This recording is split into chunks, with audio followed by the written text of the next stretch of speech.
Hi friends, അങ്ങനെ നമ്മുടെ അതിഗംഭീരമായുള്ള ഓരോ അപ്ഡേറ്റ്സ് ആയിരുന്നു നമ്മുടെ എമ്പുരാനുമായി ബന്ധപ്പെട്ടത്. കഴിഞ്ഞ കുറേ ദിവസങ്ങളായിട്ട് എമ്പുരാൻ്റെ ഓരോ പോസ്റ്ററുകളാണ് നമ്മുടെ ആശീർവാദ് സിനിമാസിൻ്റെ യൂട്യൂബ് ചാനലിലൂടെ അവർ റിലീസ് ചെയ്തുകൊണ്ടിരിക്കുന്നത്. അതിൽ പറയുകയാണെങ്കിൽ നമ്മുടെ എബ്രാഹിം ഖുറൈഷി മുതൽ നമ്മുടെ സേവിയർ വരെയുള്ള ക്യാരക്ടേഴ്സ് ഓൾറെഡി അവർ ഇൻട്രൊഡ്യൂസ് ചെയ്തിട്ടുണ്ട്. 36 ക്യാരക്ടേഴ്സാണ് ഇതിൽ കാണിച്ചിരിക്കുന്നത്. ഇതിൽ 36 പോസ്റ്റർ അവർ കാണിച്ചിട്ടുണ്ട്. അപ്പം വളരെയധികം ആകാംക്ഷയോടെ കാത്തിരുന്ന ഒരു പോസ്റ്റ് എന്ന് പറയുന്നത് ഇതിൽ വില്ലൻ ആര് എന്നത് തന്നെയാണ്.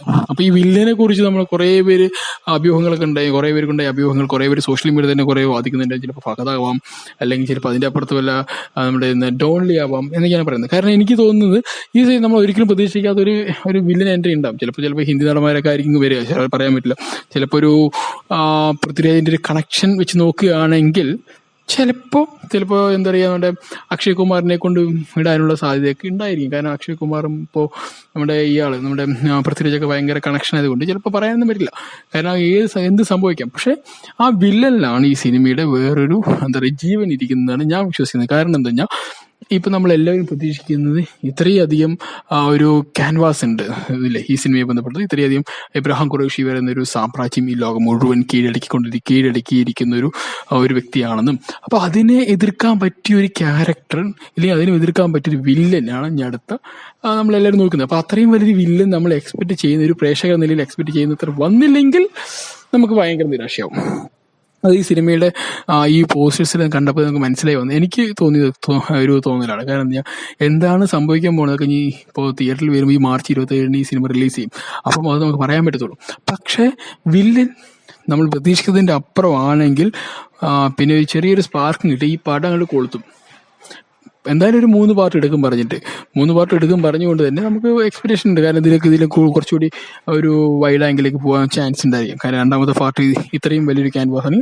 3 ചിലപ്പോൾ ഇതിനേക്കാളും കൂടുതലാവാൻ വഴിയുള്ളൂ. അപ്പോഴും എബ്രാഹിം ഖുറൈഷി എന്ന് പറഞ്ഞൊരു വ്യക്തി വലിയൊരു സാമ്രാജ്യത്തിൽ ഉടമയാണ്, അല്ലെങ്കിൽ വലിയൊരു.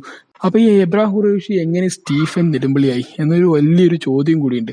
അപ്പോൾ എന്തിനാണ് ഇദ്ദേഹം വെറുതെ ഒരു ചെറിയൊരു കുഞ്ഞു സ്റ്റേറ്റ് ആയിട്ടുള്ള നമ്മുടെ കേരളത്തിൽ ഒരു ചെറിയൊരു പാർട്ടിയുടെ പ്രതിനിധിയായി നിന്നുകൊണ്ട് എന്തിനാണ് ഇത്തരം കാര്യങ്ങൾ ചെയ്തുകൊണ്ടത്? അതൊക്കെ വലിയ ചോദ്യങ്ങളാണ്. അപ്പോൾ അത്തരം ചോദ്യങ്ങളൊക്കെ ഇനി നമ്മൾ ഈ സിനിമയിലൂടെ ചിലപ്പോൾ ഈ ഒരു സെക്കൻഡ് പാർട്ടിൽ നമുക്ക് ആൻസർ കിട്ടുമായിരിക്കാം.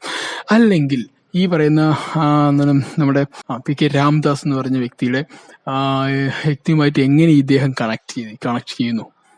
കാരണം അദ്ദേഹമായിട്ടുള്ള എങ്ങനെയാണ് ഈ എബ്രാഹിം ഖുറൈഷിയുടെ എന്താ പറയുക ഒരു കണക്ടിവിറ്റി? അതൊക്കെ ഭയങ്കര ചോദ്യങ്ങൾ വരും. കാരണം അതിനെയൊക്കെ ആൻസർ ഈ സിനിമയിൽ കിട്ടണം.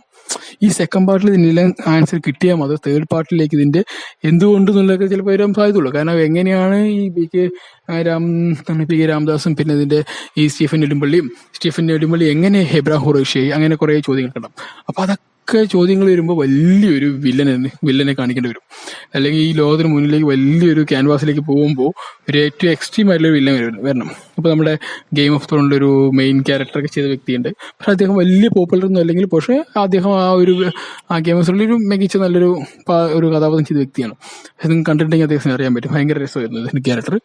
അപ്പോൾ ഈ ഒരു സിനിമ എന്ന് പറയുന്നത് എങ്ങനെയാണ് സ്റ്റീഫൻ നെടുമ്പള്ളിയുടെ സാമ്രാജ്യം കെട്ടിപ്പടുത്തി കൊണ്ടുവന്നതെന്നും, പിന്നെ അദ്ദേഹത്തിന് ഈ പി.കെ. രാംദാസുമായിട്ട് എന്താണ് കണക്ടിവിറ്റി, എങ്ങനെയാണ് ഇദ്ദേഹം എബ്രാഹിം ഖുറൈഷിലെ എന്ന് വലിയൊരു വൻമരമായി മാറിയതും, ആ വൻമരം എന്തുകൊണ്ട് സ്റ്റീഫൻ നെടുമ്പള്ളി, അങ്ങനെ കുറേ ഒട്ടുമിക്ക ചോദ്യങ്ങൾ വരും.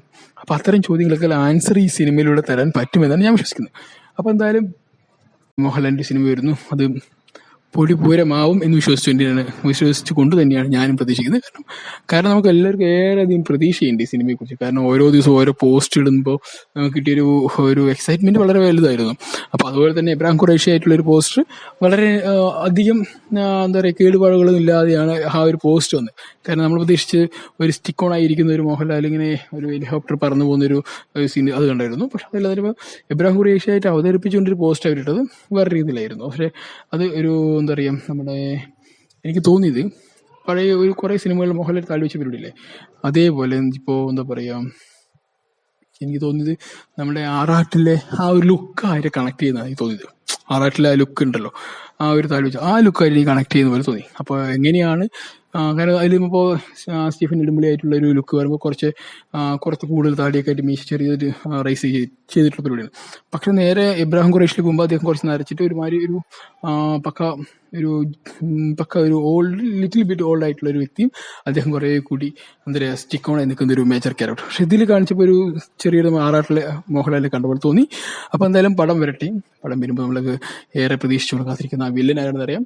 പക്ഷെ വില്ലനിലൂടെ ചിലപ്പോൾ ഈ പടം എന്താ പറയുക നമുക്ക് നിരാശ തരുന്നുണ്ടെങ്കിൽ ഒന്നും ചെയ്യാൻ പറ്റാണ്ടാവും. കാരണം അത്രമാത്രം നമ്മുടെ എക്സ്പെക്ടേഷനൊക്കെ, കാരണം അത്രയും ആ ഒരു പോസ്റ്റർ ഡ്രാഗൺ പോസ്റ്റർ ആയിരുന്നു. ചിലപ്പോൾ ഇനി പറയാൻ പറ്റില്ല ചൈനീസ് നാട്ടിലേക്ക് ഇറക്കുമോ ഒന്നും പറയാൻ പറ്റത്തില്ല.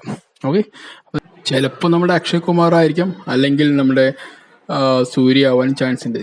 എന്തുകൊണ്ടെന്നാൽ പൃഥ്വിരാജിനെ റോളക്സ് ആയിട്ട് പരിഗണിച്ചിരുന്നു ആദ്യം. അതിന് എന്തോ ഒരു ചെറിയ കാരണങ്ങൾ കൊണ്ട് പൃഥ്വിരാജിനെ ജോയിൻ ചെയ്യാൻ പറ്റിയില്ല. അപ്പം ചിലപ്പോൾ ആ കാരണങ്ങളുണ്ട് സൂര്യനെ വിളിച്ചതിലേക്കൊരു ഗസ്റ്റ് അപ്പിയറൻസ് കാണിക്കാനായിട്ട് വിടുകയാണെങ്കിൽ നല്ലതായിരിക്കും എന്ന് വിശ്വസിക്കുന്നു. പിന്നെ അതോടൊപ്പം തന്നെ പറയാൻ പറ്റില്ല, ഫഹദ് വരാനും സാധ്യതയുണ്ട്. രംഗണിൻ്റെ ആ ഒരു കോസ്റ്റ്യൂംസ് തന്നെ അതിലൊരു ഡ്രാഗൻ്റെ പിക്ചർ ഇട്ടും കൊണ്ട് തിരിച്ചെടുത്തൊരു ഫോട്ടോ എടുത്താൽ ഫഹദാന്ന് പറയും. കാരണം അങ്ങനെ ഒരു മാച്ചും കൂടി ഈ സിനിമയ്ക്ക് നമുക്ക് പോസിബിലിറ്റി നമുക്ക് ചെക്ക് ചെയ്യാം. കാരണം പറയാൻ പറ്റില്ല, ചില ഫഹദ് തന്നെ ആയിരിക്കാം ഇതിൻ്റെ ഈ മെയിൻ വില്ലൻ എന്ന് തോന്നുന്നു. ഓക്കെ, അപ്പോൾ എന്തായാലും സിനിമയുടെ മറ്റു അപ്ഡേറ്റ്സിൽ വരുമ്പോൾ നിങ്ങളായിട്ട് ഷെയർ ചെയ്യുന്നതായിരിക്കും. Okay, bye, see U.